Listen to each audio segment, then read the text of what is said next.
as minhas irmãs aqui presentes, os meus irmãos, uma boa noite. Boa noite. Que sejam todos muito bem-vindos nessa noite que nós temos uma presença tão querida, tão amiga, que vem trazer para nós essa mensagem que eu acho maravilhosa dos trabalhadores da última hora. Nós somos os trabalhadores, fomos os últimos a chamado para essa tarefa que Jesus nos chamou. Eu acho lindo esse tema e a gente agradece muito essa irmã que já faz parte da casa, nosso lar. Ela é sempre muito bem-vinda, a nossa irmã Simone Rossi de Barbacena. Os irmãos todos já conhecem a irmã, já está acostumado com a irmã, com a presença dela, tudo que ela deixa de bom, sempre que ela vem para cada um de nós. Então vamos, meus irmãos, elevar os nossos pensamentos, os nossos melhores sentimentos, para pedir a Jesus, para pedir a Deus, nosso Pai Criador, a vossa permissão para dar por aberta a nossa reunião da noite.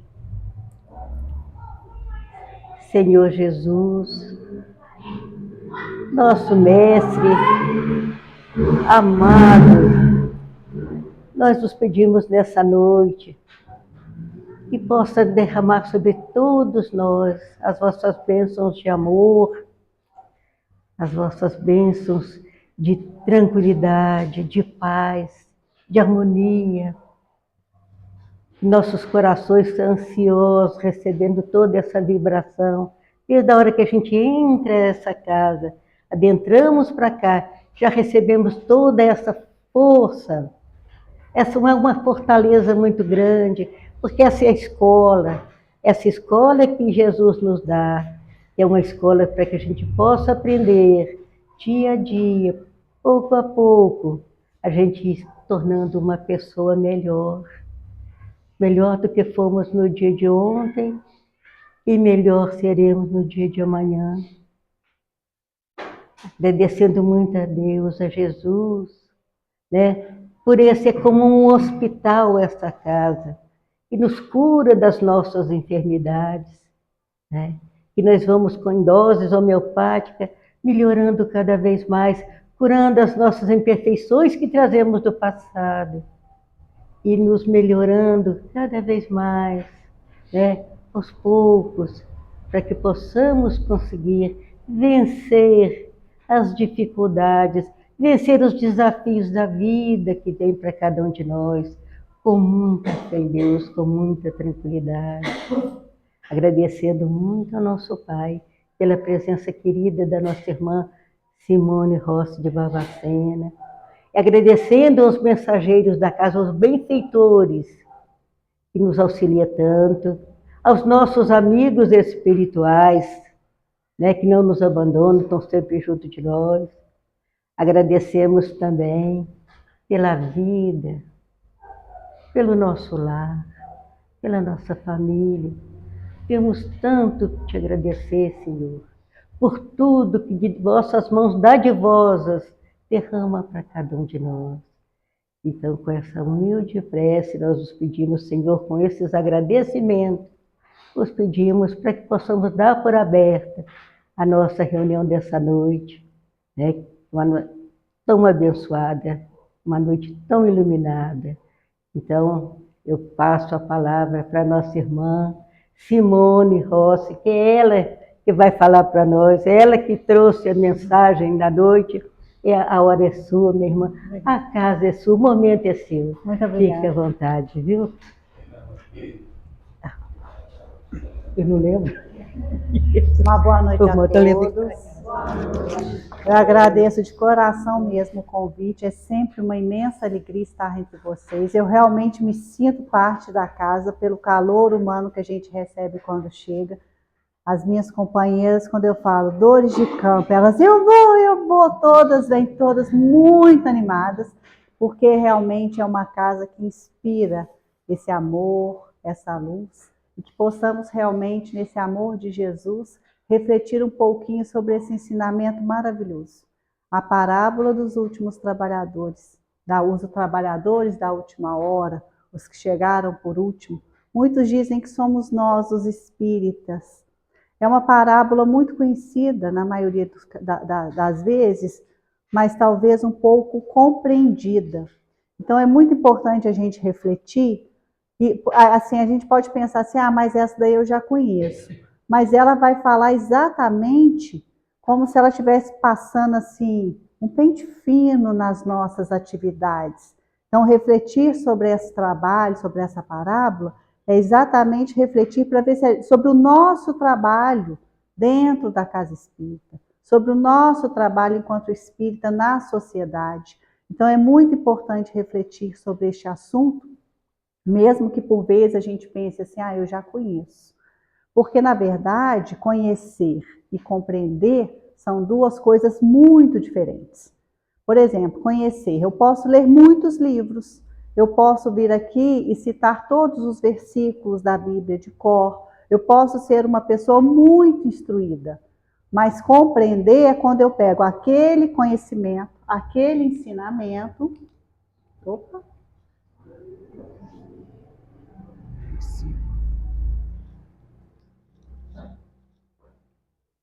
Oxe.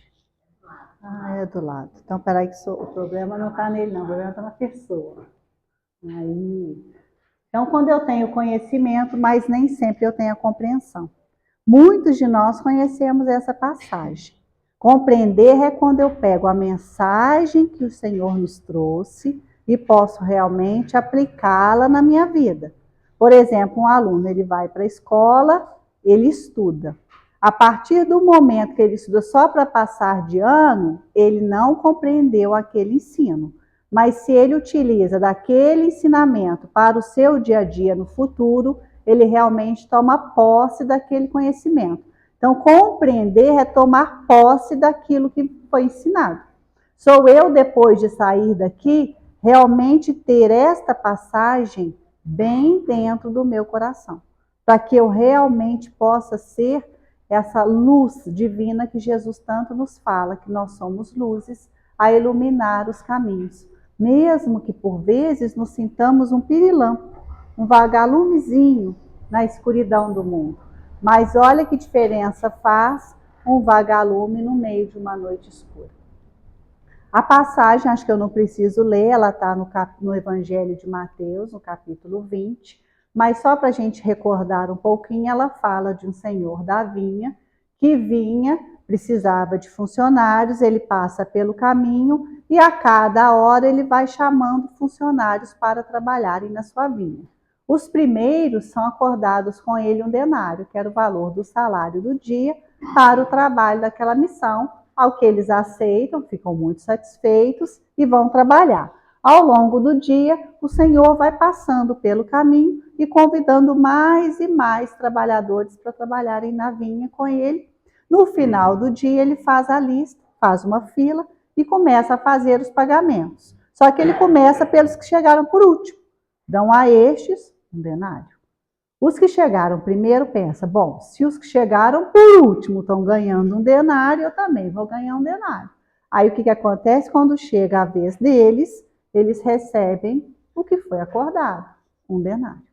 Só que aí eles ficam muito revoltados, chateados, porque eles falam assim, como que a gente trabalhou o dia inteiro, muito mais que os outros, recebemos a mesma coisa. E no primeiro momento nós podemos pensar assim mesmo. Eu lembro que quando a gente faz uma interpretação muito superficial dessa passagem, a gente vai pensar ali uma injustiça. Mas se é Jesus que está falando, e se o Senhor da vinha é Deus, e Deus é soberanamente justo e bom, não há de se considerar uma injustiça. Então o erro não está na história em si, o erro está na nossa interpretação.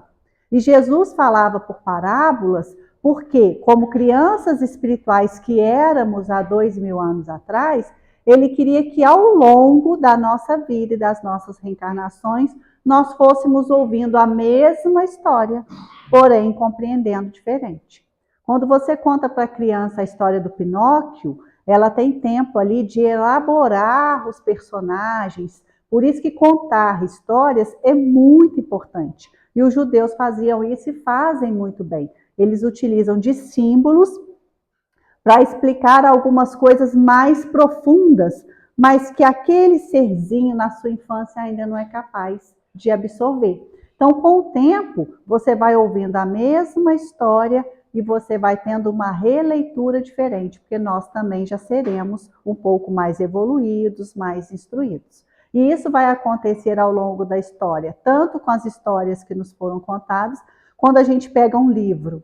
Se você lê um livro hoje, Paulo e Estevão, experimente lê-lo daqui 10 anos. Ou se você o leu há 10 anos atrás, experimente lê-lo hoje. Se você não vai fazer leituras totalmente diferentes sobre a mesma história. Porque com o passar do tempo nós vamos o quê? Evoluindo. E a gente vai tomando realmente posse daquela história e nos colocando naqueles personagens.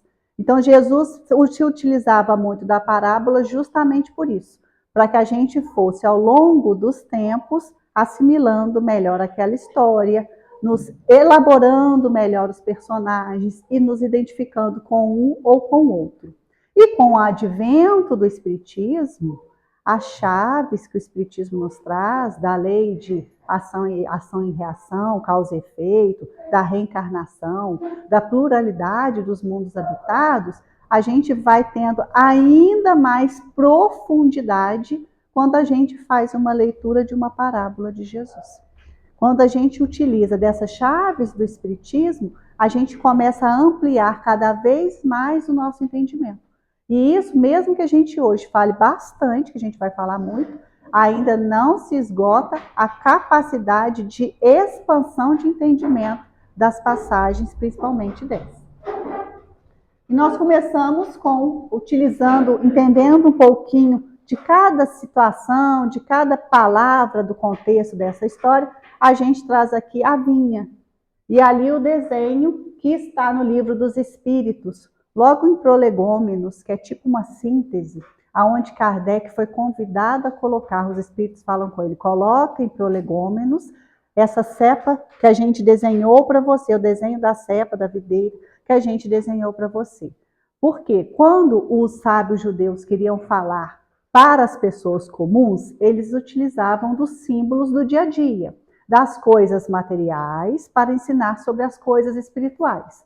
Só que eles pensavam assim, como que a gente pode falar do espírito, que objeto, que coisa que a gente pode utilizar para falar do espírito, se o espírito não perece, eles acreditam na reencarnação, como a gente vai falar de uma coisa que não perece, mostrando um símbolo que perece? Porque todas as coisas materiais, elas se acabam com o tempo, elas são perecíveis.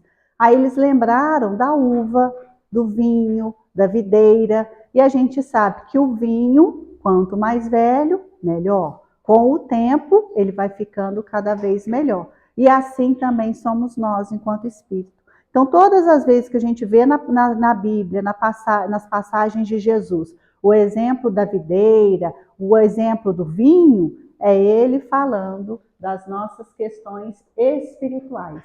Existia a vinha a representar este campo de trabalho, de aperfeiçoamento do espírito.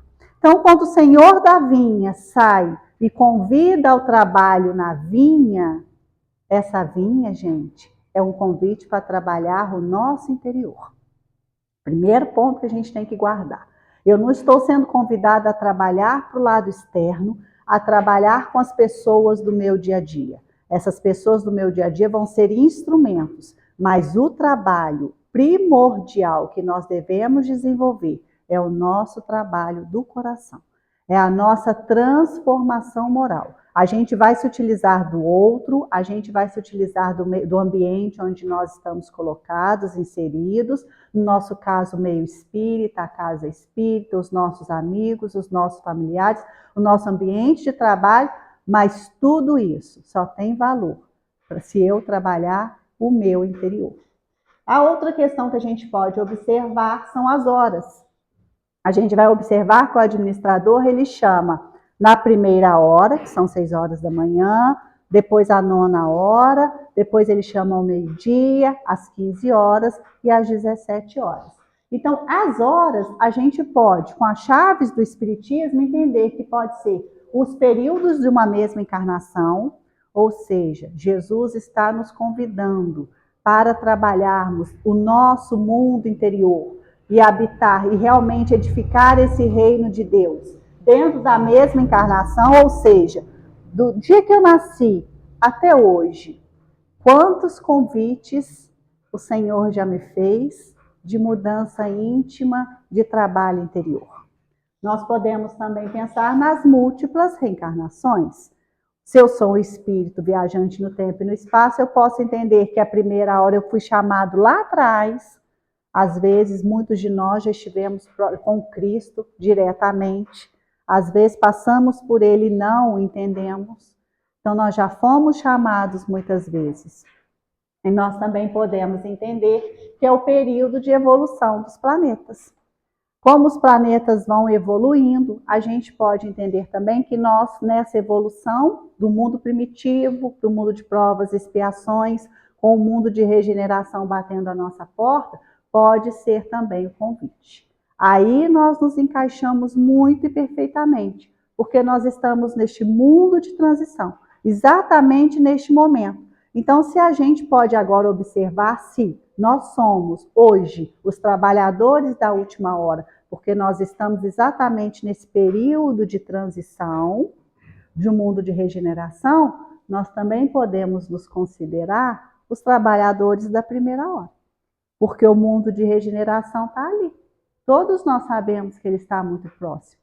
Os próprios abalos do mundo, a forma como a sociedade hoje se comporta, o materialismo exacerbado, os prazeres estão assim à flor da pele, as distrações que o mundo vem nos trazendo, nos faz também observar que a transição já começou. E nós somos convidados a este trabalho mais profundo junto com o Mestre amado Jesus, porque nós também somos aqueles trabalhadores da primeira hora. E por muitas vezes também já acordamos o nosso salário. Observar que tipo de salário é esse e como que eu tenho trabalhado com ele. E a gente vai lembrar de algumas passagens, passando do primeiro de Moisés a Jesus e depois com a terceira revelação da doutrina espírita, que ali aparece na segunda carta de Pedro, no capítulo 3. Não se esqueçam disto, amados. Para o Senhor, um dia é como 1000 anos e 1000 anos é como um dia. Ali é para nos falar que toda essa viagem no tempo, desde a criação do mundo, ela foi muito planejada. E nada que nos acontece ao acaso. Tudo está em perfeita harmonia com Deus. E para nos mostrar também que o tempo de Deus não é o nosso. Então, se ele nos chama a trabalhar na vinha em um dia, a gente pode entender que pode ser há 1000 anos. Ele vem nos chamando para trabalhar com ele. E nessa passagem a gente vai observar, e a gente vai encontrar isso também no Salmo 90. E Jesus também vai nos lembrar isso, fazendo uma ponte, onde ele fala assim: meu templo, eu vou derrubá-lo e vou construí-lo em 3 dias. Será que Jesus estava falando em 3 dias físicos? Será que Jesus estava falando de uma nova religião? Ou se ele realmente estava nos lembrando lá atrás que seria depois de 3000 anos, se em 3 dias, cada dia é 1000 anos, em 3000 anos, e nós chegando lá, caminhando para esse terceiro milênio, a gente vai ali encontrar uma nova era, aonde é derrubado o materialismo e ressurge a era do espírito. Todos nós, conscientes, já sabedores no seu dia a dia, na sua prática, de que somos espíritos imortais, de que caminhamos no tempo e que as coisas do espírito são para sempre, são eternas. Já com consciência de onde viemos, para onde vamos, já com consciência da trajetória que vamos percorrer. Nosso GPS está aí.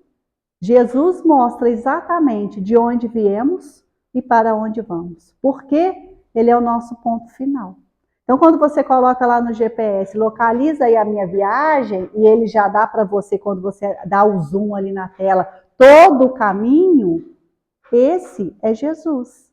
É o Espírito puro, é o que queremos ser.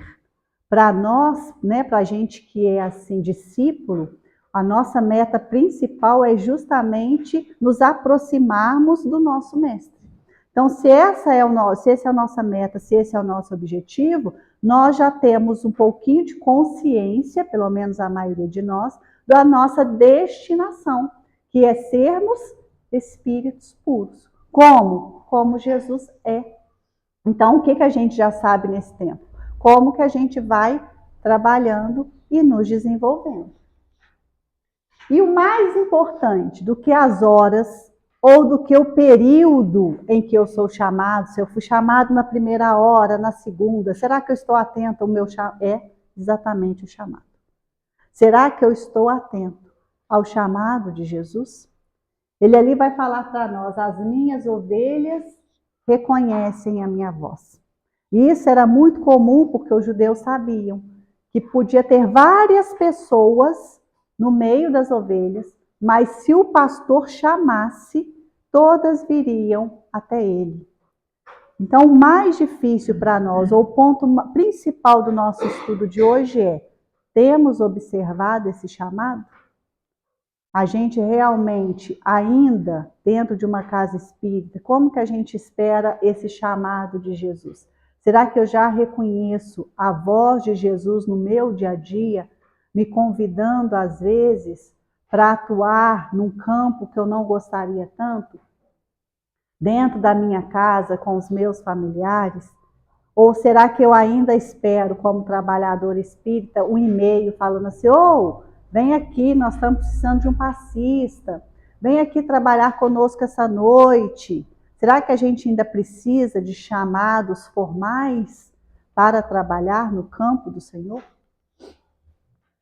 Emmanuel tem um texto que chama Entre as Falsas Vozes. E hoje a gente vai observar que os ruídos do mundo, a agitação, faz com que nós realmente tenhamos um pouco de indecisão no caminho. Eu acabei de falar ali com a Cida. O meu objetivo maior é fazer estudo espírita, porque eu escutei um dia Allan Kardec falou: se você quer fazer algo pela doutrina espírita, divulgue a doutrina espírita. E como ela foi fundamental na minha transformação pessoal, eu me sinto hoje na obrigação, no dever e na alegria de poder compartilhar. E por esses dias eu passei por um caminho assim, de não querer mais fazer estudo. Falar assim: já tem gente boa demais, já tem gente demais, tem muita gente no YouTube. Aí depois eu conversando com amigos, buscando a oração, buscando uma leitura elucidativa que me clareasse o caminho. Nelson ainda falou assim: o estudo não é para os outros não, Simone. O estudo é para você. Toda vez que você acha que está fazendo estudo para o outro, lembre-se que o estudo é para você. Porque se eu venho aqui na frente falar, eu tenho que ser a primeira pessoa que estou refletindo sobre aquilo que eu estou falando. Senão de nada vale, de nada adianta. Então, realmente, quando vocês me chamam para fazer estudo, vocês estão fazendo uma caridade para comigo e para com todos os outros palestrantes. O estudo é para que nós tenhamos a capacidade de sentar e refletir sobre aqueles assuntos para aplicar na nossa vida.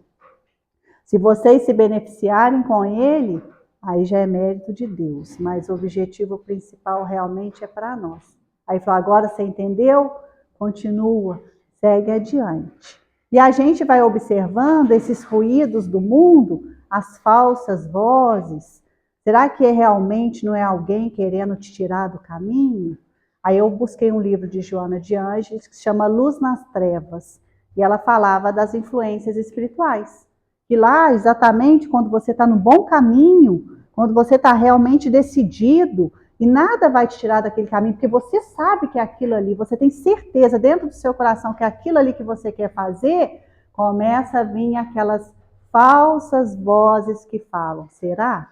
É isso mesmo? Você não está se achando demais?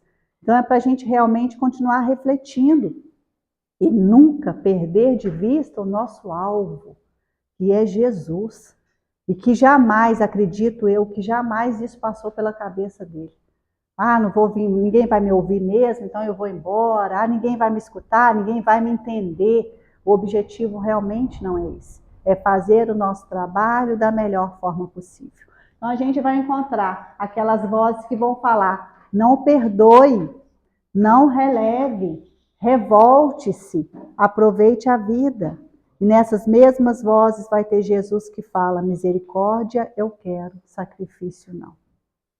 E vem nos falar de palavras de vida eterna, enquanto o mundo te convida a justamente sair, esquecer, aproveitar insanamente o momento. E isso, para alguns que estão desatentos, vão falar: mas eu estou aqui sentado estudando, o outro está na piscina, o outro está viajando. Que tem lá eu com o outro, como diz a minha mãe, né? A gente não é o outro, né? Você não é qualquer um. Então a gente tem que ver com o nosso objetivo enquanto espírito. Quando você realmente percebe que você já perdeu tempo demais, que já era para você ter avançado um pouco mais, e você quer realmente avançar com este mundo, porque o nosso planeta, ele está evoluindo. A gente é que é de se pensar. Porque dependendo do nosso comportamento, se a gente realmente não se harmonizar com essa transformação espiritual que o planeta vai sofrendo, nós não podemos habitar este planeta mais. Seremos convidados a voltar lá atrás e refazer a lição, refazer o caminho. Eu não gosto. Enquanto aluna, eu gostava sempre de passar de ano. Então, eu quero seguir. O que eu tenho que fazer? Seguindo o Evangelho de Jesus, a gente vai tendo sempre o roteiro. Temos percebido o chamado? É a pergunta que nos fica. Temos entendido de fato quando e como Jesus nos chama para esta tarefa?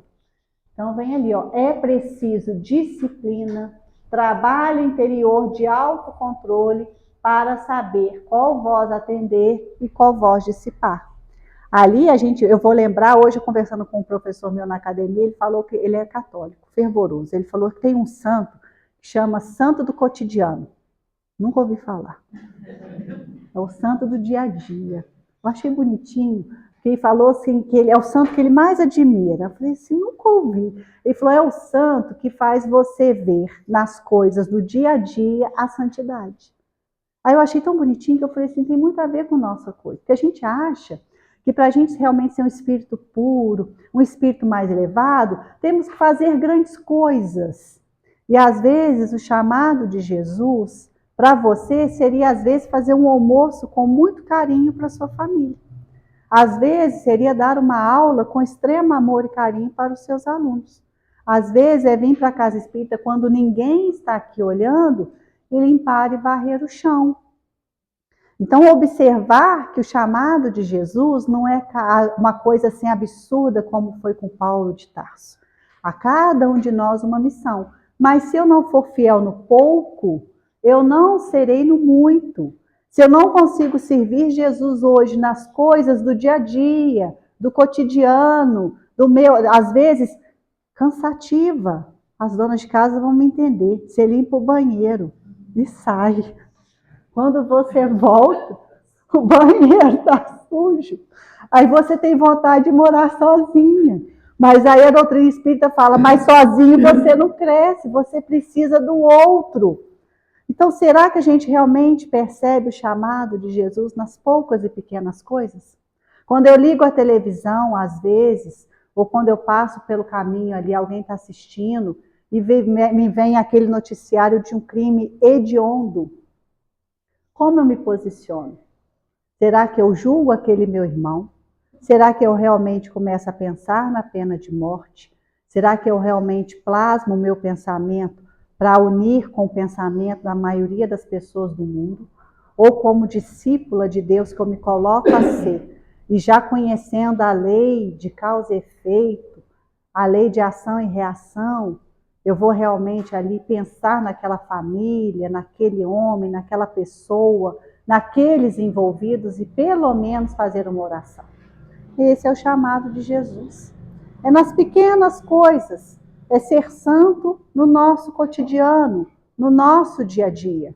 Mas para isso eles nos lembram, é preciso que disciplina.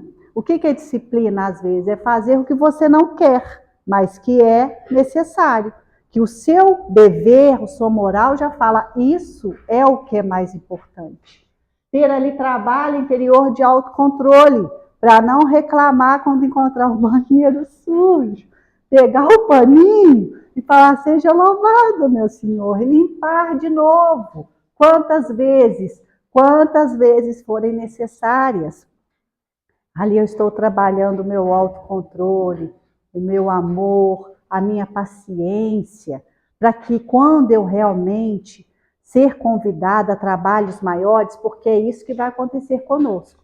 Tem gente que acha que quando a gente for para o plano espiritual, eu já conversei com outras pessoas de outras escolas religiosas, elas falam assim, o que você vai fazer lá? Eu vou descansar.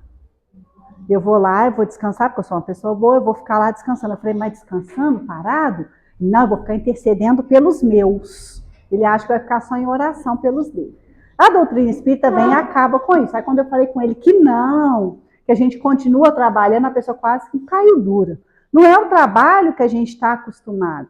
Mas quando a gente olha um espírito, Emmanuel, quando a gente olha um espírito, Joana de Ângeles, que vem através de Divaldo Franco, abrir uma casa do caminho, uma mansão do caminho, atender 5.000 pessoas diariamente, a gente vai observando que quanto mais eu vou evoluindo, eu vou crescendo em espírito, o que vai acontecer? Maiores e mais ampliados vão sendo os meus deveres. Mas para que eu possa atender o outro, que ainda é muito distante de mim, eu hoje tenho que começar com esse deverzinho de casa, dentro de casa. Exercitando a paciência e o amor com os meus, depois com a minha vizinhança, depois com os meus amigos de casa espírita. E depois, sim, seremos aí nós chamados a galgar patamares cada vez maiores, para um dia sermos o quê? Cristo. E governar o quê? Mundos, planetas. Nós sabemos que Jesus não é governador somente do nosso. Já tem informações que falam que eles são de outros. Ele não cuida só do planeta Terra em provas e expiações. Ele cuida de outros que também são primitivos. Aí ele vai pegar alguns daqui e vai falar assim, deixa eu levar para os meus de lá, para aquele mundinho meu que eu estou começando a criar. Esse povo aqui é bom, inteligente, sabe fazer muita coisa interessante, mas vamos levar eles para lá para desenvolver aquele mundo de lá. Então é ele ali guiando a humanidade. Então é a gente pensar que o nosso trabalho do dia a dia é justamente hoje de formiguinha mesmo, devagarinho, devagarinho, para ascender patamares mais altos. E ali no livro Paulo e Estevão a gente tem logo no início um chamado ali de Emmanuel para todos nós. Muita gente dirá desconhecer a própria tarefa, que é insciente a tal respeito, mas nós poderemos responder que, além da ignorância, há desatenção e muito capricho pernicioso. Os mais exigentes advertirão que Paulo recebeu um apelo direto. Jesus aparece para ele na estrada de Damasco, ele cai. Mas, na verdade, todos nós, os homens menos rudes, têm convocação pessoal do serviço do Cristo. As formas podem variar, mas a essência ao apelo é sempre a mesma. Quando ele fala homens menos rudes, ele quer dizer pessoas com a consciência um pouquinho mais esclarecida. Se fosse Joana de Ângeles, ia falar dos níveis de consciência. Aquela consciência de sono profundo, que a pessoa nem sonha com a vida espiritual. Para ela é só essa vida material, esses gozos, esses prazeres. Ela pensa só do diafragma para baixo, então ela vive para comer, fazer sexo e dormir, somente para isso. E nós podemos depois pensar na consciência de sono com sonhos. É aqueles que já conhecem, têm noção da vida espiritual, mas ainda pensam assim, quando eu aposentar, eu começo esse trabalho. Vou deixar para começar na segunda-feira. Não é essa segunda, mas a outra. Vou deixar para quando os meus filhos crescerem. Vou deixar para quando eu ganhar na loteria ou quando eu tiver condições. Então, esses são aquela consciência de sono com sonhos. Eles sonham com a vida espiritual, mas não têm ânimo suficiente. Mesmo para eles, ele fala, o chamado do Senhor já existe. Se você já tem um pouquinho de consciência da vida espiritual, você já pode ficar um pouquinho mais desperto. Aí ela continua na consciência de sono, sem sonhos. É aquele, não podemos nos colocar estudiosos da doutrina espírita. Nós sabemos da nossa destinação, sabemos de onde viemos, sabemos para onde vamos, conhecemos as escalas espíritas, já sabemos que a vida espiritual é uma realidade, nós já temos convicção do mundo espiritual, sabemos que somos espírito imortal. Para esses, o chamado, então, se faz a qualquer hora e a qualquer momento. Pode ser aquele vizinho que vai bater na sua casa 8 horas da manhã no domingo, você caindo de sono, para pedir o quê? Um copo de café, um mantimento ou alguma outra coisa. Pode ser aquele que está ali deitado na rua e você passando observa, mas já não passa desapercebido. Ele já não é para você mais um invisível. Você pode, a princípio, não fazer nada, mas aquilo já toca o seu coração. Numa próxima vez, você vem já com uma atitude e já começa realmente a movimentar as suas ações. É exatamente isso de que essa passagem fala. O chamado chega para todos nós a qualquer momento. Não exatamente como o de Paulo, mas nós não podemos falar que não sabemos que fomos chamados. A não ser que você queira realmente uma cartinha de Jesus psicografada, endereçada no seu nome. Mas aí ele vai falar. Aí é um pouquinho de desatenção, de capricho mesmo. Aí eu só vou na casa espírita, só vou fazer um trabalho se eu for convidado. Convidado para quê? Se o trabalho está aqui. O Nelson fala muito isso. Ele cobra muito da gente, porque ele fala assim, a casa espírita é uma casa que não tem... Quem mantém a casa espírita? Quem frequenta, a gente faz tudo. Se você quer pintar a parede, você vai fazer um evento, você vai vender as tortas, você vai fabricar as tortas, você vai comprar o convite, você vai lá comer, você vai participar. A casa espírita ela é feita dos trabalhadores espíritas. O que a gente está esperando para ajudar? Para perguntar. A Cida me falou, nós estamos sonhando em construir aqui do lado. O que eu, enquanto pessoa, o que eu posso fazer para ajudar? Chegar para ela e falar assim, o que eu posso ajudar? Simples assim. Seria uma frase de Ananias para o Senhor, quando Jesus coloca ele a cuidar de Paulo. E ele fala, Senhor, o que queres que eu faça?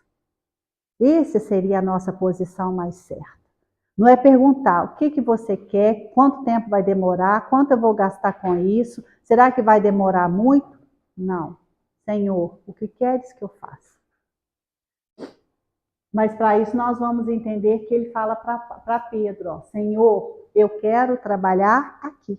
Às vezes nós estamos falando assim, não, eu só vou para a casa espírita porque eu quero entregar a água fluidificada.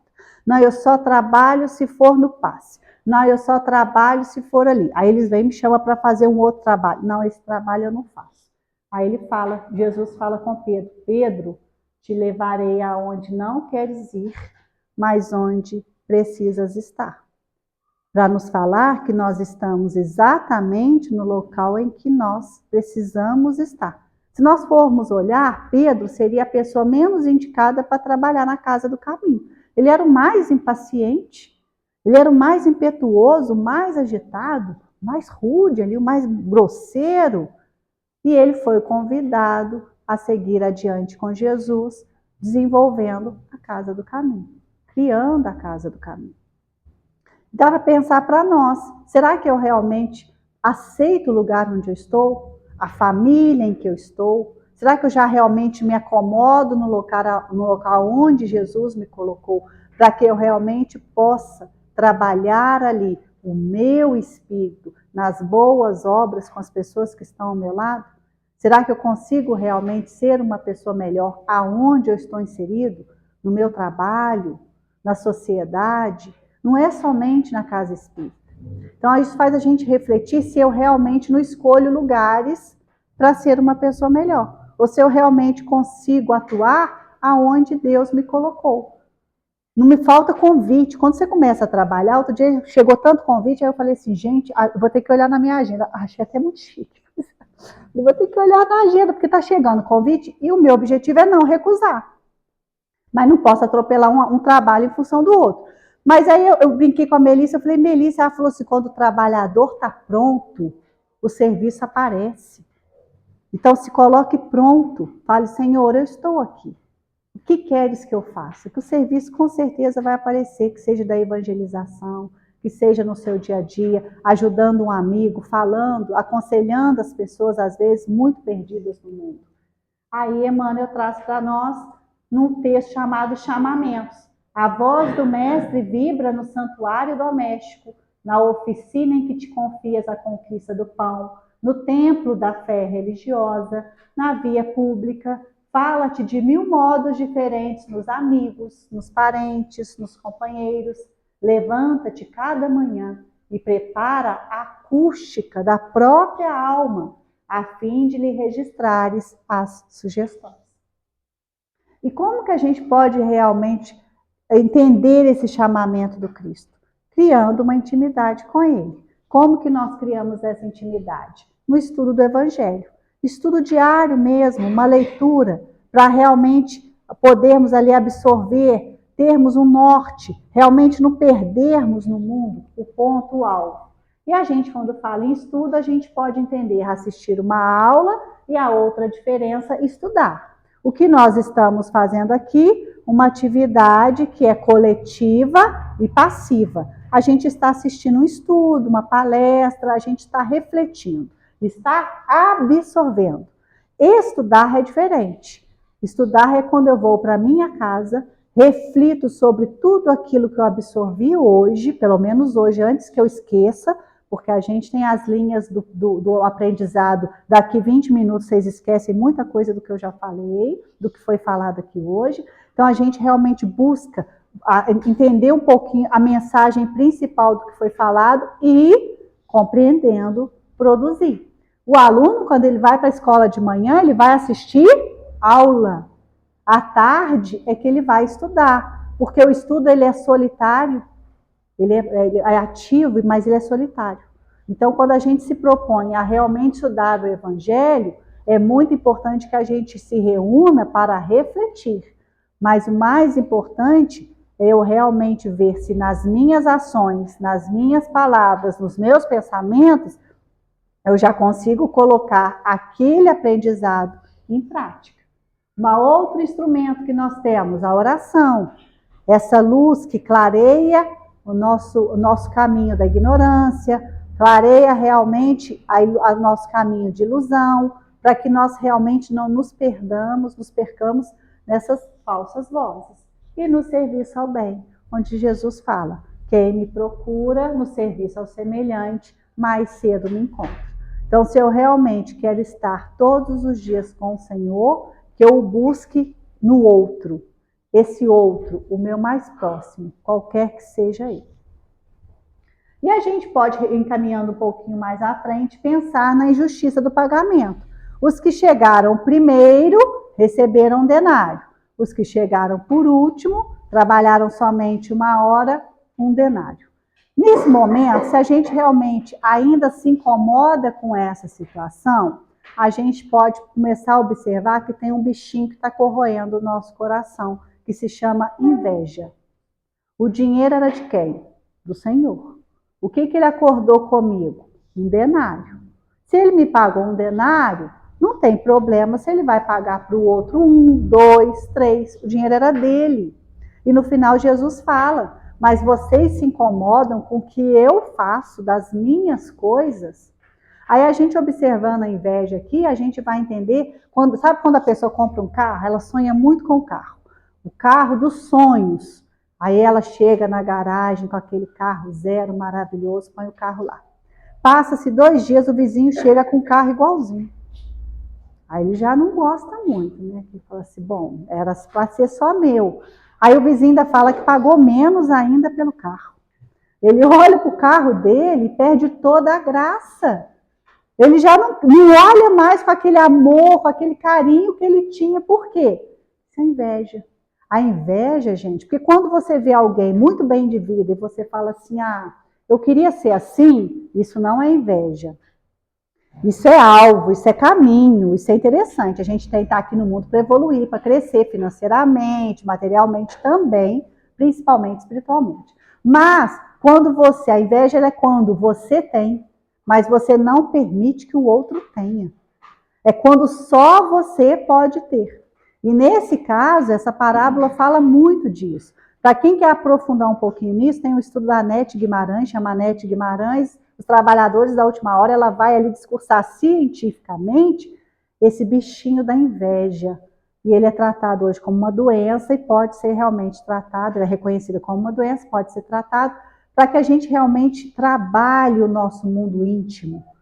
Porque quando eu escutei, foi até uma palestra dela mesma, presencial, ela falou, você fica incomodado? Na época eu estava trabalhando tanto que eu falei, nossa, se chegar alguém me ajudar, eu vou adorar. Porque é só mais um, eu lá quero saber quanto ele está ganhando, se está ganhando, se não está ganhando, eu quero que ele me ajude para terminar a tarefa.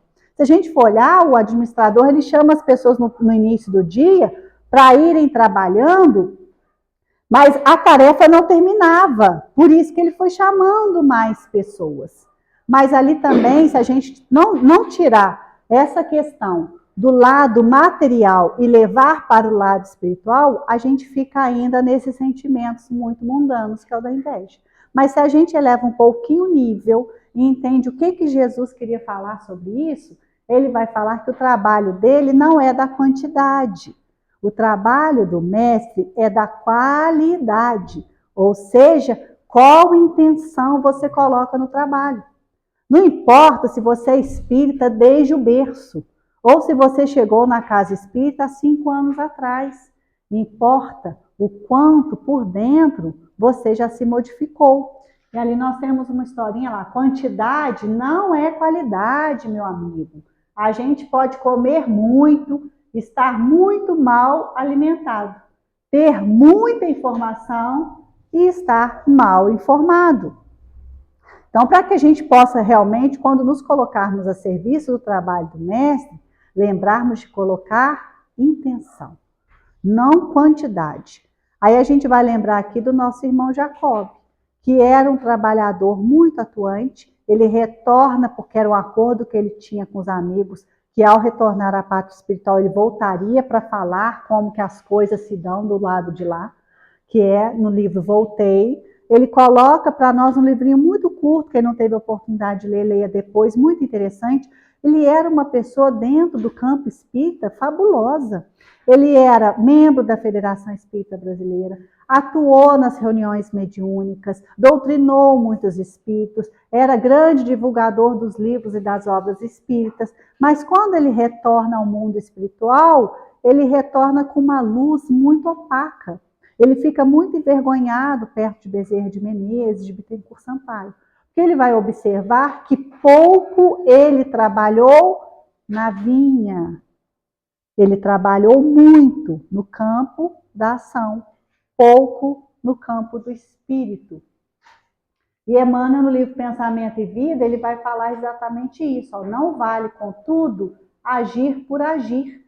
As regiões infernais vibram repleta de movimentos. Além do trabalho e obrigação que nos remunera de pronto, é necessária tenhamos ao prazer de servir. Aqui ele está querendo fazer uma mudança na nossa forma de trabalho. A palavra trabalho, se a gente for olhar a etimologia dela, lá atrás, ela era como se fosse, eu não vou lembrar direito, mas era como se fosse um objeto que dava à pessoa um certo, era sacrifício, era como se fosse martirizar a pessoa. A palavra trabalho tem essa destinação, na verdade a palavra salário. Aí o que acontece com o tempo? A gente associa trabalho a alguma coisa que não é bom. E a doutrina espírita vem nos falar que trabalho é qualquer atitude útil, qualquer movimento, qualquer obra útil. Então ali ele fala que os lugares umbralinos, as regiões umbralinas, se a gente pegar o livro Ação e Reação de André Luiz, a gente vai observar, André Luiz chega perto de umas pessoas que ele estava ali observando a situação, até para ajudar futuramente, e ele ali conversando com as pessoas, ele fala assim, mas você não participou da escola, não? Aí ele fala assim, que escola? Escola de obsessão. Tem escola muito bem organizada, eles são muito disciplinados. Ou seja, disciplinados, atuantes e que trabalham muito, o inferno também tem. As zonas umbralinas também tem.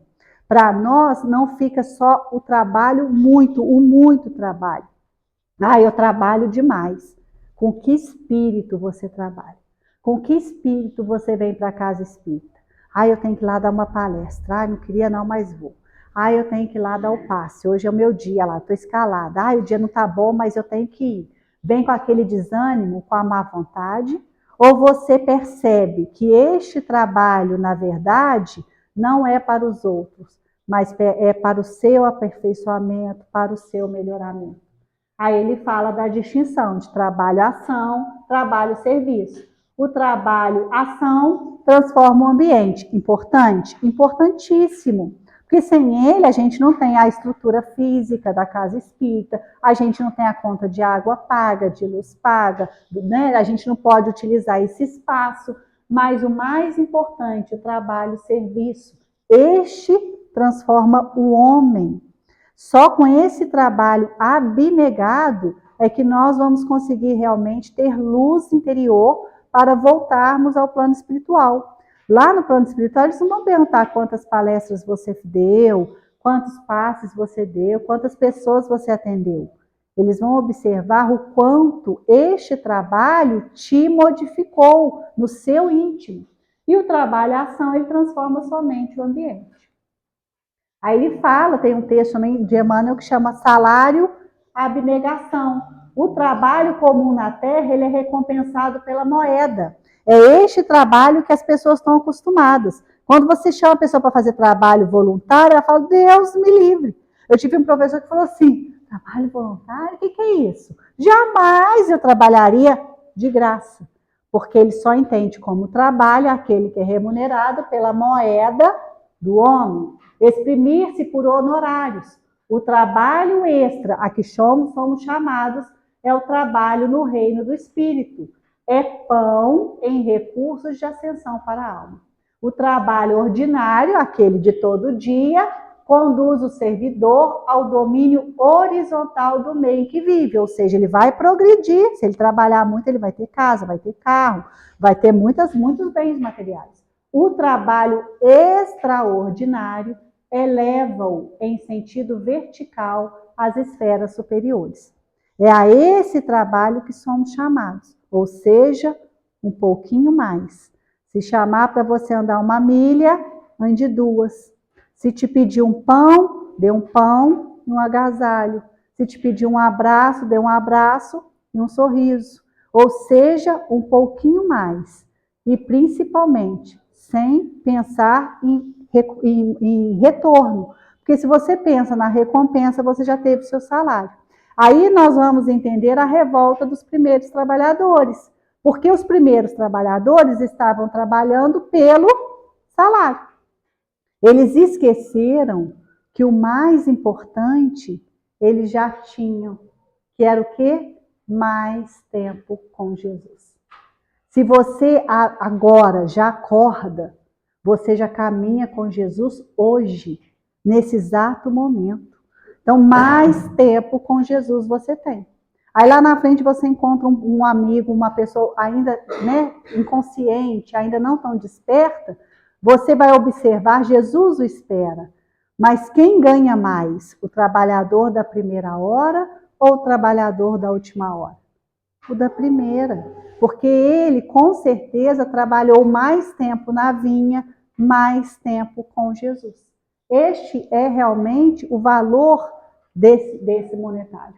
E nós temos no finalzinho justiça e bondade, ainda muito distante. É outra mensagem maravilhosa que essa parábola nos traz. Quando a gente fala de Deus e dos seus atributos, a gente vai falar, Deus é onipresente, onisciente, imaterial, justo e bom. Podem observar, depois que eu li isso, eu realmente fui observar lá. Toda vez que você for falar sobre Deus, vai vir justo e bom. Não vai vir justo, vírgula, onipresente, vírgula, bom. Não, vai vir justo e bom. Porque para Deus, justiça e bondade é a mesma coisa. Para nós, e Emmanuel fala isso num texto muito interessante dele, ele fala que para nós humanos, quando você vê alguém na televisão falando assim, eu quero justiça, na verdade, no fundo dela, ela fala, eu quero vingança. A gente não ainda entende a justiça com a bondade. E essa parábola fala exatamente disso. Por quê? Porque Deus vai olhar, rainha da Inglaterra, 1 denário. Astro de Hollywood, 1 denário. Gari da rua ao lado, 1 denário.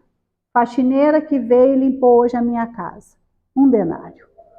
Para Deus, todos nós temos o mesmo valor. Não importa se eu cheguei antes, se eu cheguei depois, se eu estou mais consciente, menos consciente, isso de nada importa. E a gente vai entender isso quando a gente vai no sistema prisional, aonde a gente vai ver justiça, na maioria dos casos, mas não encontra bondade. Alguém aqui já esteve no sistema prisional? O que mais chama a atenção lá, a senhora já teve? O que chamou a atenção da senhora lá? Por quê? Horrível. As pessoas? Você achou as pessoas horríveis? Não as pessoas, o ambiente. É isso. Quando você chega lá, você vai ver o quê? Gente. Mas você não vê gente sendo tratado como gente. Você vê gente sendo tratado pior do que animal, porque tem animal que tem conforto. Por quê? O que eu tenho visitado alguns presídios em Barbacena, e a primeira vez que eu visitei lá me chamou a atenção, são pessoas como vocês, a gente vai para conversar, igual está conversando aqui, não faz diferença nenhuma. Se ele errou no meio do caminho, se ele cometeu algum crime, isso está lá, a gente sabe que cometeu, também não é o nosso objetivo. Mas o que mais chama a atenção, gente, é que eles não têm acesso a nada, a trabalho, a livro. Vocês se imaginam 24 horas dentro de um local muito menor do que esse, com 20 pessoas, o dia inteiro. A gente que trabalha espiritualidade, a gente que trabalha o poder do pensamento, sem poder mudar o pensamento. Se ele cometeu um crime, o pensamento dele às vezes está no crime. Então, que forma pensamento ele está gerando ali em cima? E quando a gente chega para falar, eu achei que a gente ia chegar, ia sentar, não, é na grade. Eles pouco escutam, a gente tem uma dificuldade imensa de falar. Mas eles mereciam estar ali. A questão não é o merecimento ou não merecimento, para isso a justiça. A questão é a gente começar a pensar como nossos irmãos. Por quê? Porque na lei de trabalho, quando a gente pega o livro dos Espíritos, na questão 685, hoje eu fiz questão de ler ela 3 vezes. Peço que vocês leiam depois. A gente não transforma as pessoas deste jeito. Então, se você tem uma pessoa que foi para o mundo do crime, se perdeu de alguma forma durante a sua caminhada, e você não a educa, você está o quê? Malhando em ferro frio. E nada vai modificar a nossa sociedade. Então, o que essas pessoas precisam? De educação. O que elas precisam? De trabalho, de ocupar a sua mente, o trabalho através da disciplina. Muitos ali nem foram criados no trabalho, não tiveram esse exemplo. Então, para isso, só para a gente refletir um pouquinho, o quanto a gente ainda está longe disso. Porque quando as pessoas, eu não quero visitar um presídio de jeito nenhum, são irmãos nossos. A tristeza é o local. A gente sai de lá muito chateado, eu falo com eles, eu levo cada um de vocês no meu coração em oração, porque é o que a gente pode fazer. E levar um pouquinho do Evangelho de Jesus para mostrar que tem coisas melhores, tem condições de sermos melhores. Mas se a gente não vai lá, se ninguém se preocupa com eles, não adianta, gente, a gente reclamar que o mundo está ruim. O mundo é só reflexo nosso. Se eu não enxergo esses meus irmãos como irmãos também, que diferença vou fazer? Então, só para a gente refletir que todos merecem a nossa atenção, o nosso carinho, o nosso não julgamento, o nosso realmente, o que nós temos hoje de melhor. E se ainda não temos muita coisa, que possamos oferecer o bocadinho que temos, para que aperfeiçoando o nosso íntimo, possamos iluminar cada vez melhor o mundo do outro. Trouxe uma historinha, está lá no livro Reino de Deus, Ressurreição e Vida, de Ivone do Amaral Pereira. O autor, Leon Tolstói, ele fala para nós que quando ele foi para o plano espiritual, a historinha é rápida, viu? Quando ele foi para o plano espiritual, ele chega lá com o intuito muito de ajudar. Ele olha para a vida dele aqui no mundo e viu que ajudou muito pouco. Então ele queria ajudar, ele era escritor, como ele poderia ajudar? Naquele intuito de ajudar mais, amar mais, servir mais, ele é projetado em espírito para um certo plenário. E ali ele encontra um homem baixinho, conversando com uma multidão de pessoas, e essas pessoas perguntavam para ele, conte-me, você esteve com Jesus, Fala para nós o que é estar perto de Jesus. Fala para nós, nos conta como que você sentiu quando você estava com Jesus. Você esteve lá, você estava com ele. E esse homem, ele foi observando, era Zaqueu. E aquelas pessoas que perguntavam e pediam para que ele colocasse ali os apontamentos dele, eram pessoas que estavam na fila da reencarnação. Em breve elas voltariam para o mundo. Então elas queriam ali alguma dica, alguma forma de vir para o mundo e não perder a oportunidade. E Zaqueu fala que o dia mais feliz da vida dele, inesquecível, foi o dia em que ele subiu na árvore e realmente conversou com Jesus. E Jesus foi ter com ele na sua casa, e ali ele almoçou, ceiou e foi embora. Ele fala que nunca mais ele esqueceu aquele dia. Poucos dias depois ele soube da crucificação de Jesus, da sua morte, da sua paixão. Ele ficou profundamente arrasado. E ele conta na história que ele não foi capaz de ver Jesus novamente, assim como os discípulos, agora apóstolos, tiveram a oportunidade. Então ele se sente muito perdido, muito vazio, porque ele já tinha ânsia de Jesus dentro dele, de encontrar aquele mestre. Aí ele vai atrás de Lázaro, em Betânia. Lázaro também muito ocupado. Ele vai atrás de Pedro. Pedro, então, já com trabalho assoberbadíssimo, não tinha tempo nem de respirar. Procura nas praias de Cafarnaum, de Genezaré, encontrar os filhos do trovão, os filhos de Zebedeu. Também eles não tiveram tempo nem sequer de perceber a sua presença. Ele volta para casa, como ele prometeu ao mestre Jesus, ele distribui todos os seus bens, a metade, a outra metade ele dá para os seus familiares, para que eles não ficassem em penúria. As terras que ele tinha, ele dá para as pessoas que não tinham terra, mas que poderiam produzir naquelas terras, e ele se torna realmente um vagabundo, um andarilho, a buscar cada vez mais informações de Jesus. Somos nós sequiosos por aqueles palestrantes maravilhosos, né, que nos falam tão bem a alma de Jesus, e hoje nós temos tantos nas redes sociais.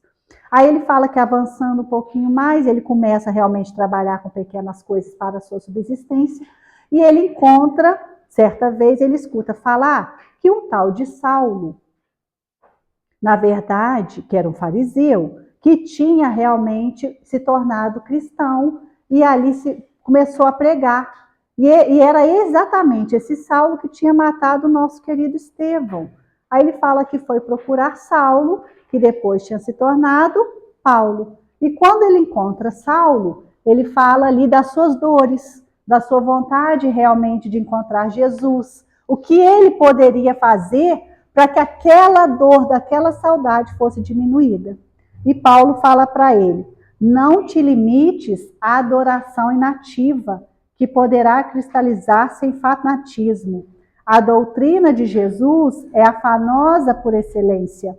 Ele precisa de servos trabalhadores, enérgicos, ágeis, de boa vontade. Testemunham então o teu amor por ele, servindo também os irmãos que sofrem ou erram. O pão, o lume, o agasalho, o bom conselho, assistência moral no infortúnio, o ensinamento do bem, a lição ao ignorante, o consolo ao encarcerado, a esperança ao triste, o trabalho ao necessitado, a proteção ao órfão, a prece rogando bênçãos aos céus, que aclarem os caminhos dos peregrinos, o perdão àquele que nos ferem e nos querem mal. De tais conselhos fiz meu lema. Aí ele termina. Se eu não pude curar leprosos, eu pelo menos enxuguei a lágrima de muitos desvalidos. E assim encontrei dentro de mim aquele reino de Deus que ele anunciara. Encontrei-me na paz do dever cumprido. Que o nosso Mestre amado Jesus encontre cada coração. Que assim seja.